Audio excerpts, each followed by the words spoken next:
Ya, pemirsa, Presiden Joko Widodo meminta Kementerian Perhubungan dan Kementerian BUMN untuk mengatasi lonjakan harga tiket pesawat. Meski demikian, Presiden juga memahami kenaikan harga tiket pesawat ini dipicu oleh harga aftur di pasar internasional yang melambung tinggi.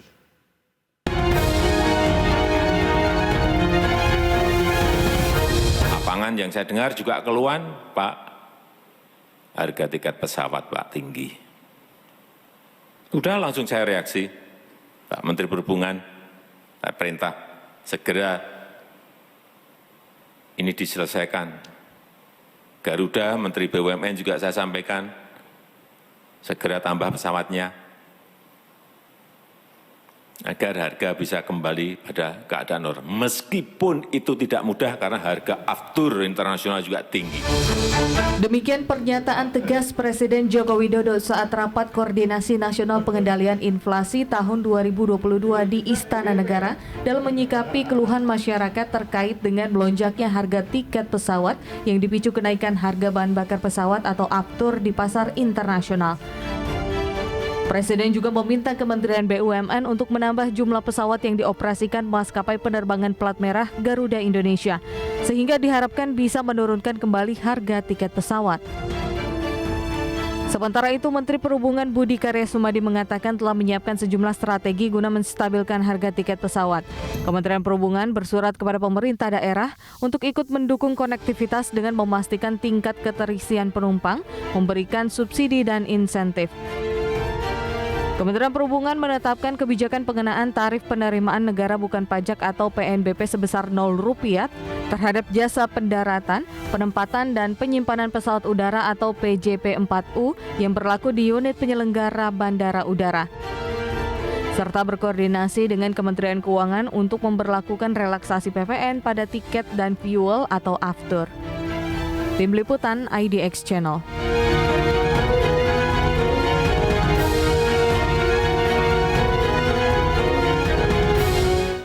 Baik pemirsa, untuk membahas tema kita, mencari jalan tengah lonjakan harga tiket pesawat, kita sudah tersambung melalui Zoom bersama dengan Bapak Ziva Narendra. Beliau adalah Presiden Direktur Aviatory Indonesia. Ya, selamat pagi Pak Ziva. Selamat pagi Mas Prasetyo, apa kabar? Ya, salam sehat Mbak Ziva, kabar baik. Sama-sama. Alhamdulillah, terima kasih banyak atas waktu yang disempatkan ini. Menarik begitu ya kalau kita bicara mengenai harga tiket pesawat. Kenaikannya memang sudah cukup kencang sekali karena tadi harga aftur di pasar internasional yang juga tinggi. Bahkan Presiden juga sudah memahami kondisi yang ada, tapi tetap berharap dan meminta juga kepada bawahannya, khususnya Kementerian Perhubungan, BUMN untuk membantu juga menurunkan harga tiket pesawat. Bagaimana Anda melihat kondisi saat ini? Ya, selamat pagi. Betul sekali. Memang ini suatu keadaan yang cukup mendesak karena di saat ekonomi kita sudah mulai pulih dan kemudian juga anggaran APBN untuk tahun depan juga sudah diumumkan, termasuk untuk pengenjotan kembali sektor pariwisata dan untuk juga pergerakan ekonomi lainnya. Kita masih menghadapi masalah atau situasi yang tidak berbeda jauh dengan 2 tahun sebelumnya. Namun penting sekali untuk kita melihat awal atau cikal bakal dari kendala masalah biaya tinggi, beban biaya yang tinggi ini sekali yang dialami oleh para maskapai kita dan industri penerbangan. Tidak hanya di Indonesia tapi seluruh dunia. Namun kenapa saya mengatakan perlu kita melihat ke belakang, karena sebetulnya kalau misalnya kita ingat di akhir tahun 2019 sebelum pandemi COVID-19 itu, kita sudah mengalami lonjakan aftur yang cukup tinggi. Pada saat itu karena keran supply-nya itu sangat terbatas sehingga harga aftur seluruh dunia meningkat cukup signifikan pada saat itu sebelum pandemi. Nah, kita bercermin situasi tersebut mirip dengan apa yang kita alami sekarang. Terlepas dari perang di Eropa Timur dan kemudian juga pandemi COVID-19, kita melihat di sini adalah harga aftur memang sangat signifikan peningkatannya. Minggu lalu itu naiknya 8% di seluruh dunia, bahkan bisa sampai dengan $380 per barrel. Ya. Namun aftur bukan saja pemicu satu-satunya dari kenaikan biaya operasional penerbangan, seperti yang disampaikan oleh Pak Presiden dan juga oleh Ketua INAKA Pak Detno. Jadi kita perlu melihat aspek-aspek lainnya, Mas. Baik, tapi kalau sejauh ini dari sisi kinerja begitu sudah ada tidak kenaikan dari sisi jumlah penumpang maupun barang begitu? Karena kan tadi aktivitas kita sebenarnya sudah normal lah bisa dikatakan meskipun pandemi COVID-19 masih ada, Pak Ziva.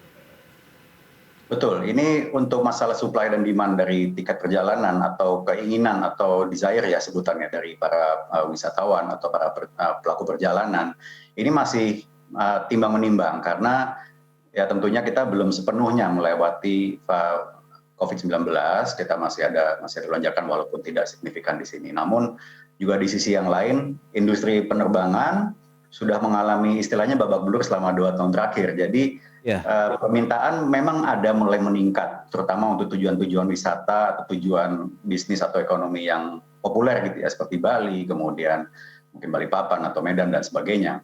Tapi masih ada juga rute-rute yang sepi, yang dimana sangat-sangat kecil sekali sehingga maskapai tidak dalam posisi untuk bisa bahkan break even, tapi malah merugi. Jadi saya kira saat ini memang untuk airline kita ibaratnya berjalan di atas es tipis, dibutuhkan analisa rute yang sangat cekatan sekali, yang load factor dari setiap penerbangannya itu tidak boleh kurang dari sayangnya 80%. Kalau biasanya 60% sudah break even, ini harus minimum 80%. Oke. Dan lantas kalau kita tahu Kementerian Perhubungan khususnya juga memang menyebutkan harga aftur ini sudah naik sekitar 70% sejak awal tahun dan ini kontribusinya sekitar 60% terhadap operasional pesawat begitu. Memang benar kondisi yang terjadi begitu, Pak? Benar, karena aftur ini walaupun dia sifatnya variabel ya, kan konsumsi setiap pesawat, setiap rute, setiap penerbangan, setiap tipe maskapai kan juga berbeda-beda konsumsinya, namun kan harganya itu fix. Kita bisa melihat sekarang ini di Indonesia rata-rata ada di 15.000 per liter.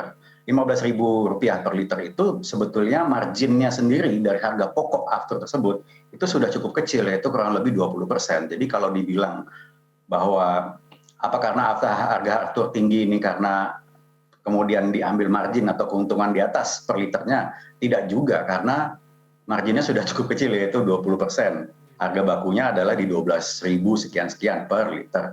Tapi kan ada komponen lain dalam operasional penerbangan, antara lain biaya operasional perawatan pesawat, biaya kemudian seperti misalnya salary atau misalnya upah karyawan, gaji karyawan, kemudian biaya-biaya dari pemberi pelayanan jasa pihak ketiga seperti ground handling, kemudian bandara, navigasi, dan lain-lain. Jadi biaya operasional penerbangan per pesawat, 60%-nya itu berasal dari komponen luar non pesawat.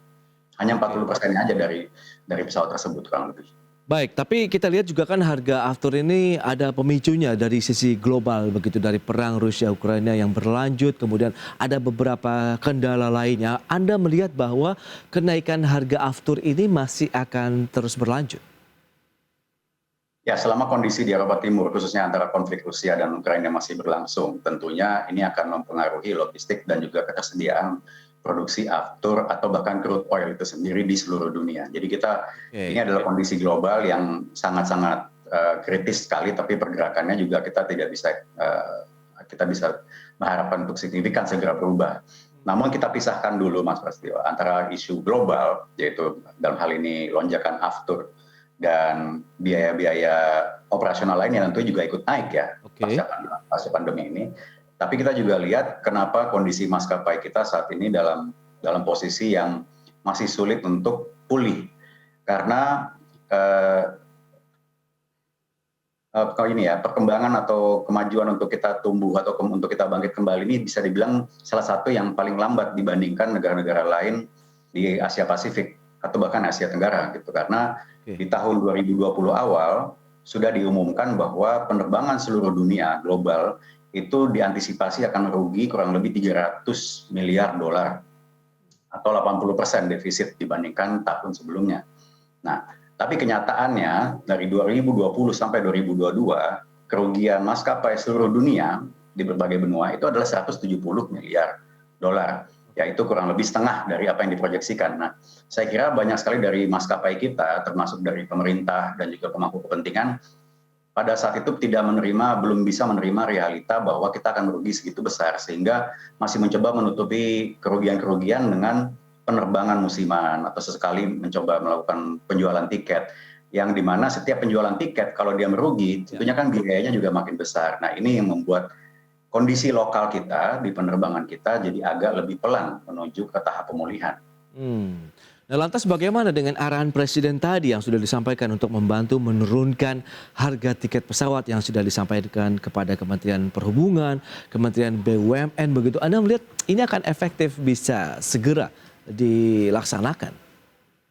Sebetulnya bisa dibilang cukup segera dalam arti 1 kuartal itu sebenarnya bisa ya, apalagi sekarang kita masih di tahun 2022, masih ada kurang lebih 5 bulan lagi atau 4 bulan, ya sebetulnya masih bisa, terutama menghadapi nanti antisipasi liburan akhir tahun. Tapi tidak bisa dilakukan sebuah kompensasi atau lonjakan yang sangat signifikan untuk menutup kerugian. Tidak akan bisa, karena itu kesalahan kita dari tahun ke tahun. Di setiap musim liburan atau misalnya holiday season dan lain-lain, kita mencoba mengkompensasi dengan harga-harga tiket yang tinggi. Kalau misalnya tingginya 2 kali lipat masih masuk akal, tapi kalau lebih dari itu kan jadinya juga konsumen jadi enggan ya gitu. Nah, cara lain adalah untuk menciptakan memfokuskan armada-armada di rute yang populer tadi, sehingga ketersediaan pesawat di rute-rute populer itu semakin tinggi, sehingga terjadinya persaingan, sehingga di situ kemudian pelanggan memiliki opsi.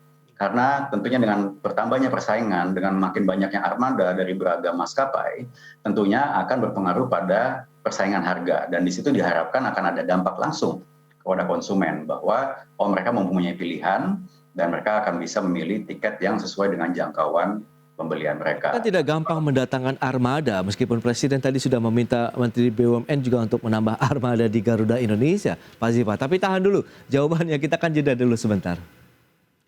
Baik pemirsa, jam beranjak dari tempat Anda, kami masih akan segera kembali sesaat lagi. Ya, terima kasih Anda masih bergabung bersama kami dalam Market Review. Berikut ini kembali kami sampaikan infografik untuk Anda. Yang pertama kita akan cermati dari sisi keberangkatan penumpang pesawat per Juni 2022. Data dari BPS kita lihat untuk penerbangan domestik maupun internasional.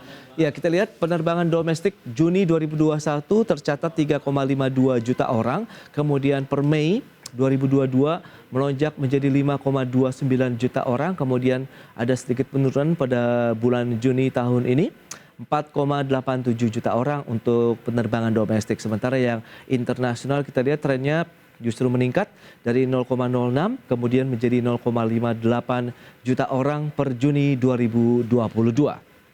Ya lantas bagaimana dengan pergerakan harga aftur? Ini data yang kami cari begitu, search dari beberapa media. Januari sampai dengan Juni 2022 tercatat di sekitar Rp10.654 per liter pada Januari tahun ini. Kemudian terus meningkat sampai dengan bulan Juni 2022 tercatat Rp16.555 per liter untuk harga aftur di Bandara Soekarno-Hatta. Dan selanjutnya kita lihat bagaimana dengan tarif fuel surcharge sendiri yang ini juga ada kenaikan pemirsa, berlaku per 4 Agustus 2022 untuk pesawat mesin jet. Ini kita lihat tarif lamanya 10% dari tarif batas atas, kemudian tarif barunya menjadi 15% dari tarif batas atas. Kemudian untuk yang mesin propeller dari tarif lama 20% meningkat menjadi 25% dari tarif batas atas. Dan kita akan lanjutkan kembali perbincangan bersama dengan narasumber kita hari ini, Bapak Ziva Narendra, Presiden Direktur Aviatory Indonesia. Baik, Pak Ziva, kita akan lanjutkan kembali. Berdasarkan data tadi yang sudah disampaikan, keberangkatan penumpang ini memang cenderungnya sudah mengalami peningkatan, begitu terutama di tahun 2022. Dan ini seiring juga dengan kenaikan harga aftur. Apakah memang ini berbanding lurus seperti yang Pak Menhub katakan tadi di paket pengantar begitu, bahwa harga tiket, kemudian harga BBM atau aftur ini juga berbanding lurus ini? Silakan Pak. Betul, bisa dibilang hubungannya proporsional ya, karena kan sebetulnya harga tiket itu adalah penyesuaian yang ditentukan oleh maskapai. Ketika kemudian tentunya penyesuaian pertama adalah kalau biaya meningkat, pastinya harga tiket juga akan meningkat. Kalau biaya operasional menurun, harga tiket bisa meningkat, bisa juga tidak. Karena itu kembali lagi ke faktor yang kedua yang membuat harga tiket berubah, yaitu demand atau permintaan tersebut. Kalau misalnya katakan biaya operasional turun tapi permintaan dari customer atau dari market itu cukup tinggi, tentunya kan harga tiket bisa mendatangkan keuntungan atau profit margin yang lebih tinggi. Nah, yang itu yang Yang kedua ini justru yang tentunya saat ini kita perlu tahan sedikit untuk mengambil profit margin signifikan karena kita ingin memancing gairah pasar dulu. Oke. Kita ingin membuat perjalanan itu kembali nyaman buat para konsumen dan kemudian terjangkau dan tentunya aman tanpa ada resiko kesehatan dan lain-lain. Jadi yang nomor satu kita ingin men-trigger dulu, memancing gairah pasar. Tapi tentunya dari angka tadi, dari grafik tadi kita juga lihat peningkatan untuk penerbangan domestik itu pasti ada di rute-rute yang populer, terutama rute yang populer untuk pariwisata, contohnya Bali, Baik. Labuan Bajo, dan lain-lain sebagainya. Tapi bagaimana dengan rute-rute yang tidak populer? Setiap penerbangan yang merugi tentunya akan berdampak pada kinerja cash flow maskapai tersebut secara negatif. Ya, ya. Nah, lantas bagaimana dengan upaya untuk menambah pesawat tadi yang Anda katakan ini bisa meningkatkan persaingan, kemudian di situ kemungkinan nanti harga bisa ditekan? Ketersediaan pesawat atau armada, apalagi misalnya di rute-rute yang sama, tentunya akan berpengaruh pada kompetisi. Kompetisi seperti saya sampaikan di segmen sebelumnya akan berpengaruh pada harga pada ujungnya. Dan kita melihat ada penambahan beberapa maskapai dalam 1 tahun terakhir khususnya ya, baik swasta maupun BUMN. Kita lihat ada Super Airjet hadir, kita juga lihat ada Pelita Air yang kembali bangkit untuk penerbangan komersil berjadwalnya. Namun untuk menambah armada itu, baik dari maskapai swasta maupun BUMN saat ini bukanlah hal yang mudah. Karena apa? Karena ekonomi dunia yang kondisinya sedang sulit ini tentunya akan berpengaruh pada bunga financing pesawat itu tersebut. Kemudian biaya produksi pesawat tersebut. Dan kemudian juga dari ketersediaan pesawat sehingga harga per unit pesawat sendiri baik itu dengan skema pembelian melalui financing ataupun misalnya katakan secara leasing murni atau disewa itu akan meningkat juga. Jadi penambahan armada sayangnya bukan strategi yang paling signifikan sekarang, justru yang paling efektif yang dilakukan oleh maskapai-maskapai di berbagai negara, contohnya Singapura, adalah mengoptimalkan armada yang ada. Bagaimana memastikan supaya setiap pesawat terisi paling tidak 80%. Oke. Ya. Baik, tapi kalau kita lihat dengan kondisi yang ada begitu, di mana okupansi di beberapa daerah juga Kementerian Perhubungan mencatat masih ada yang sekitar 50%. Nah, ini bagaimana begitu bisa menyiasati dari harga yang pasti juga akan terkerek naik dengan tingkat okupansi sekitar 50%, bahkan ada yang di bawah 50% ini Pak Ziva. Ya, tentunya kembali lagi adalah analisa rute yang sangat cakap sekali, yang dimana memang pemetaan mengenai permintaan dari daerah tersebut atau rute tersebut. Kita sebutlah rute yang dilayani oleh penerbangan tanda kutip perintis atau misalnya dilayani oleh turboprop. Yang mungkin durasi penerbangannya rata-rata tidak lebih dari 2 jam, maksimum 3 jam. Bisa menggunakan ATR contohnya ya. Kalau misalnya pemetaannya atau rute analisisnya sudah cukup cakap dan di situ bisa dijamin bahwa paling tidak 60-70% setiap harinya itu bisa terpenuhi, ya itu bisa mengkompensir atau bisa membuat armada atau maskapai tetap bertahan. Sehingga rute tersebut tidak akan membuat impact atau dampak negatif kepada rute-rute lainnya, karena kan semuanya ini ibaratnya untaian ya Mas Prasetyo ya. Rute ini adalah untaian dari satu mata rantai gitu. Jadi kalau satu rute atau satu penerbangan rugi, pasti yang lainnya akan perlu mengkompensasi. Oke, itu dia. Saling terkait begitu ya antara rute-rute penerbangan yang dilakukan oleh maskapai penerbangan. Lantas bagaimana dengan upaya pemerintah begitu yang kabarnya sudah menyurati sejumlah pemerintah daerah untuk ikut membantu juga nih, baik dari tingkat keterisian atau okupansi pesawatnya, kemudian subsidi juga yang diberikan dan kemudahan-kemudahan dari sisi pemasaran. Apakah ini bisa dilaksanakan efektif di lingkungan daerah begitu misalnya? Sangat bisa, dan saya kira baik Kementerian Perhubungan dan Kementerian BUMN di bawah pemerintahan Pak Budi Karya Sumadi dan juga Pak Erick Thohir memiliki kapasitas dan juga memiliki tools atau juga memiliki sumber daya yang cukup untuk sifatnya bermitra dan mendampingi para pimpinan atau kepala daerah dalam membuat atau mengkaji rute analisis yang disampaikan tadi. Jadi sifatnya adalah pemerintah memberikan pendampingan, kemudian juga memberikan edukasi untuk tentunya kan dari setiap daerah ingin supaya daerahnya maju. Salah satunya adalah dengan dikembangkannya transportasi, antara lain transportasi udara. Tapi kan tidak semua memiliki pengetahuan atau wawasan yang cukup mengenai algoritma penerbangan. Nah di sini saya kira kedua kementerian kita ini mempunyai kapasitas yang lebih dari cukup, terutama dari segi SDM, untuk mendampingi setiap daerah. Oke, lantas bagaimana dengan aturan pengenaan biaya tambahan tiket pesawat atau fuel surcharge yang tadi sudah disampaikan begitu ada kenaikan dan berlaku mulai 4 Agustus lalu? Fuel surcharge itu adalah bagian yang cukup logis ya, cukup masuk akal, dan memang itu kan adalah untuk menggantikan biaya pengadaan dari fuel itu sendiri, dan itu normal saja selama ya kembali lagi kita melihat dari profit margin per liter atau per galonnya itu berapa persen. Kalau masih antara range 20-30% masih masuk akal dari aspek bahan bakar itu sendiri. Tapi bagaimana dengan passenger surcharge yang lain seperti biaya passenger surcharge di terminal contohnya, ya kemudian penggunaan fasilitas yang lain-lain. Nah inilah komponen-komponen ini yang ketika dilihat dari harga total tiket tersebut, kontribusinya adalah berapa persen. Kalau misalnya lebih dari 30-40% kan penumpang juga jadinya wow. Oke. Kok di harga tiket yang saya lihat 1,6 juta tapi tiba-tiba jadi 2,1 juta karena biaya lain. Itu yang justru membuat gairah pasar menjadi menurun. Baik, Pak Ziva, lantas bagaimana proyeksi Anda mengenai perkembangan harga tiket pesawat kita ke depan begitu? Akankah sesuai dengan keinginan pemerintah sendiri untuk bisa diturunkan atau akan tetap mengalami kenaikan?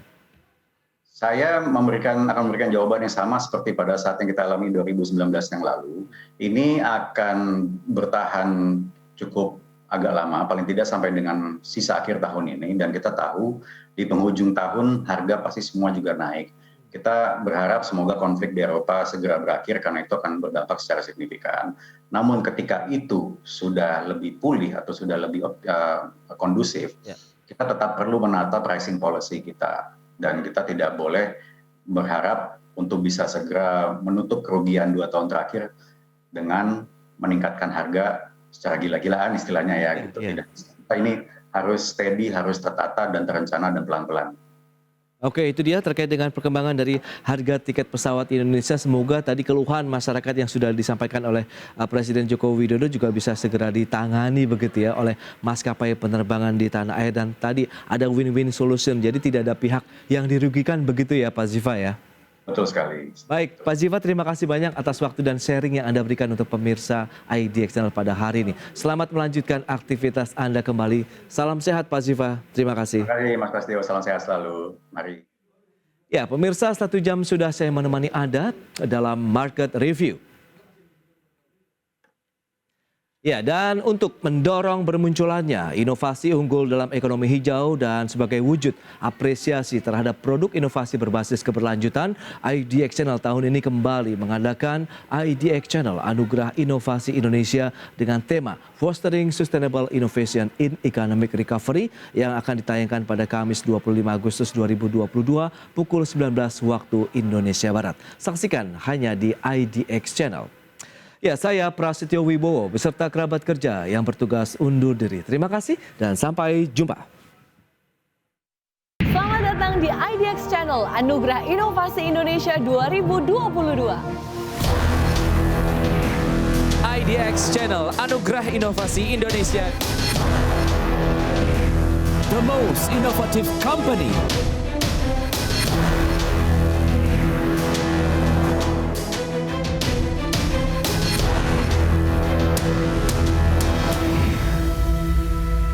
IDX Channel Anugerah Inovasi Indonesia tahun 2022 adalah suatu ajang penganugerahan dan apresiasi kepada perusahaan-perusahaan yang telah menunjukkan inisiatif inovasi yang unggul, berdampak luas, dan berkelanjutan. Saksikan IDX Channel Anugerah Inovasi Indonesia 2022 hanya di IDX Channel.